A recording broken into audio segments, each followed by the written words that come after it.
Ce matin, Maxime, c'est une innovation française que vous nous proposez. Une entreprise française donc pense avoir trouvé la solution pour repérer un avion instantanément, immédiatement après un crash. Oui, et on pense évidemment au Boeing de la Malaysia Airlines, disparu des écrans radars depuis bientôt 4 mois. On n'a rien retrouvé, ni les boîtes noires, ni l'avion. Eh bien, une société du Var, qui au départ est spécialisée dans la pyrotechnie. Cette société a mis au point un nouveau système pour éviter ce genre de situation.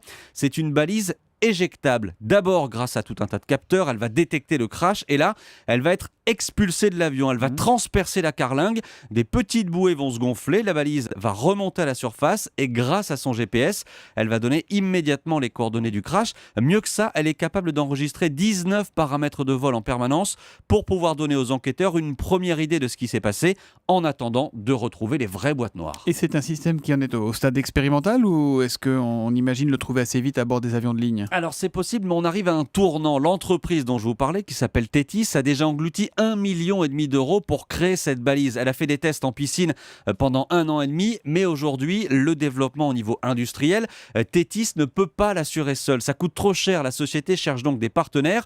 Le problème, c'est que les spécialistes de l'aéronautique voient un inconvénient dans ce système, ça rajouterait du poids dans l'avion. Et ça, les compagnies détestent. Donc tant que la réglementation internationale n'obligera pas les constructeurs à équiper leurs appareils de ce genre de balises localisables, eh bien les choses ne devraient pas bouger. Et quand on pense aux familles des victimes du vol de la Malaysia Airlines, seules avec leurs questions, on se dit qu'il serait bon parfois peut-être que la réglementation n'oublie pas complètement l'humain. Merci Maxime Switek.